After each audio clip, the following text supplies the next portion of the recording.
जब से पापा जी रिटायर हुए हैं, दोनों लोग फिल्मी हीरो हीरोइन की तरह दिन भर अपने बगीचे में ही झूले पर बैठे रहते हैं। न अपने बालों की सफेदी का लिहाज है, न बहू बेटे का।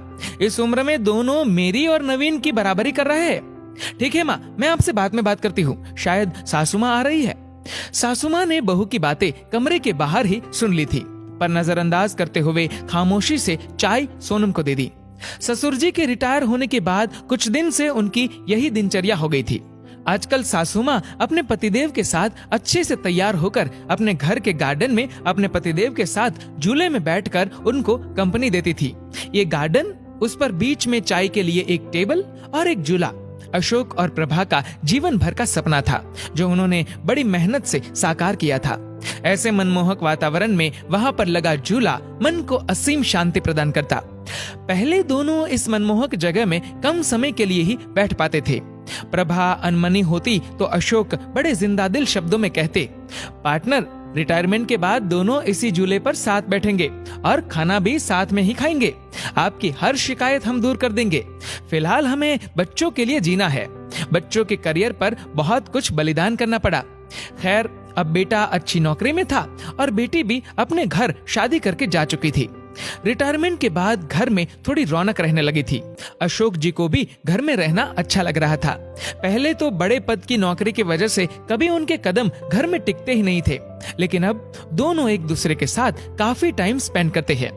बहू सोनम अपने पति नवीन को उसके माता पिता के लिए ताने देने का कोई मौका नहीं छोड़ती थी। उसने उस कोने के बगीचे से छुटकारा पाने के लिए नवीन को एक रास्ता सुझाते हुए कहा, नवीन, क्यों ना हम बड़ी कार खरीद ले? आइडिया तो अच्छा है, पर रखेंगे कहाँ? एक कार रखने की ही तो जगह है घर में। नवीन थोड़ा चिंतित स्वर में बोला, जगह तो है ना, वो गार्डन तुम्हारा, जहाँ आजकल दोनों लव बर्ड्स बैठते हैं। थोड़ा तमीज से बात करो।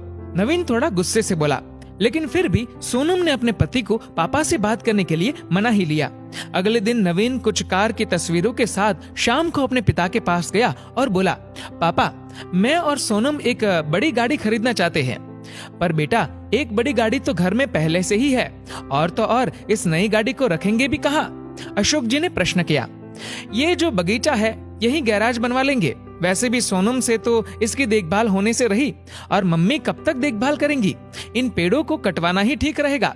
वैसे भी ये सब जड़ें मजबूत कर घर की दीवारें कमजोर कर रहे हैं। ये सुनकर माँ तो वहीं कुर्सी पर सीना पकड़कर बैठ गई। पापा ने क्रोध को काबू में करते हुए कहा, मुझे तुम्हारी माँ से भी बात करनी पड़ेगी, थोड़ा सोचने का मौका दो। क्या पापा, मम्मी से क्या पूछना? वैसे भी इस जगह का इस्तेमाल भी क्या है? नवीन थोड़ा चिड़चिड़ाकर बोला, आप दोनों दिन भर इस जगह बगैर कुछ सोचे समझे 4 लोगों का लिहाज किए बगैर साथ में बैठे रहते हैं। अब आप दोनों कोई बच्चे तो नहीं हो, लेकिन आप दोनों ने दिन भर झूले पर साथ बैठे रहने का रिवाज बना लिया है, और ये भी नहीं सोचते कि 4 लोग क्या कहेंगे। इस उम्र में मम्मी के साथ बैठने के बजाय आप अपनी उम्र के लोगों में उठा बैठी करेंगे तो वो ज्यादा अच्छा लगेगा, न कि ये सब। और वह दंदनाते हुए अंदर चला गया। अंदर सोनम की बड़बड़ाहट भी जारी थी। अशोक जी कड़वी सच्चाई का एहसास कर रहे थे, पर आज की बात से तो उनके साथ प्रभाजी भी सन्न रह गई। अपने बेटे के मुंह से ऐसी बातें सुनकर दोनों का दिल भर आया था और टूट भी चुका था।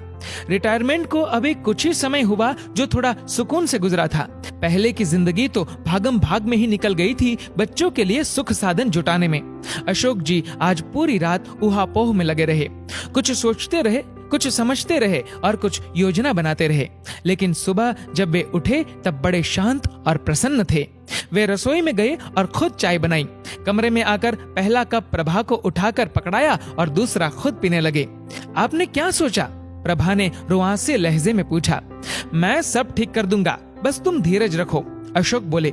पर हद से ज्यादा निराश प्रभा उस दिन पौधों में पानी देने भी न निकली और न ही किसी से कोई बात की।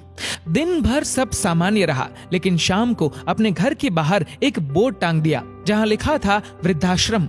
वृद्धाश्रम का बोर्ड टंगा देख नवीन ने भौचक के स्वर में पापा से प्रश्न किया, पापा, माना कि घर बड़ा है, पर ये वृद्धाश्रम का बोर्ड किस लिए?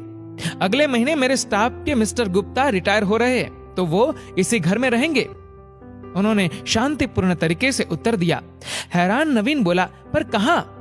तुम्हारे कमरे में, पापा ने सामान्य स्वर में उत्तर दिया। नवीन का स्वर अब हकलाने लगा था। और हम लोग तुम्हें इस लायक बना दिया है। 2-3 महीने में कोई फ्लैट देख लेना या कंपनी के फ्लैट में रह लेना अपनी उम्र के लोगों के साथ। पापा एक एक शब्द चबाते हुए बोल रहे थे। हम दोनों भी अपनी उम्र के लोगों में उठे बैठेंगे। और अपनी बात पूरी करते हुए कहा, अरे नालायक, तुम्हारी माँ की सारी उम्र सबका लिहाज करने में ही निकल गई, कभी बुजुर्ग तो कभी बच्चे। अब लिहाज की सीख तुम सबसे लेना बाकी रह गया था। पापा मेरा वो मतलब नहीं था, नवीन सिर झुकाकर बोला।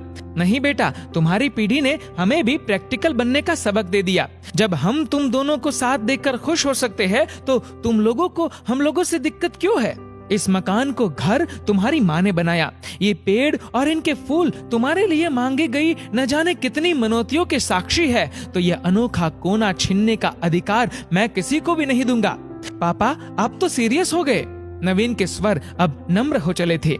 न बेटा, तुम्हारी माँ ने न जाने कितने कष्ट सहकर, कितने त्याग करके मेरा साथ दिया। आज इसी के सहयोग से मेरे सिर पर कोई कर्ज नहीं है। इसलिए सिर्फ ये कोना ही नहीं, पूरा घर तुम्हारी माँ का ऋणी है। घर तुम दोनों से पहले उसका है, क्योंकि जीभ पहले आती है न कि दांत। जब मंदिर में ईश्वर जोड़े में अच्छा लगता है तो माँ बाप साथ में बुरे क्यों लगते हैं? जिंदगी हमें भी तो एक ही बार मिली है, इसलिए हम इसे अपने हिसाब से एंजॉय करना चाहते हैं। नवीन अब कुछ भी बोलने के लायक नहीं रहा। दोनों पापा के पैरों में गिरकर माफी मांगने लगे। दोस्तों, 4 लोग क्या सोचेंगे इसके डर से हम हमारी खुशियों पर रोक नहीं लगा सकते। जिंदगी हमें सिर्फ एक बार मिलती है। सपने देखने हो या साकार करने हो, जब भी मौका मिले खुल के जीने का तो जी लीजिएगा। 4 लोगों की बातें सुनते रहे तो खुद की लाइफ कभी नहीं जी पाओगे। दोस्तों, आपकी इस वीडियो के बारे में क्या राय है नीचे कमेंट करके जरूर बताएगा। और दोस्तों, अगर आपको ये वीडियो पसंद आए तो इस वीडियो को लाइक करेगा, शेयर करेगा ज्यादा से ज्यादा लोगों तक। और ऐसे ही और भी इंस्पिरेशनल वीडियोस के लिए सब्सक्राइब करें हमारे यूट्यूब चैनल को और फेसबुक पर फॉलो करें हमारे पेज को। धन्यवाद।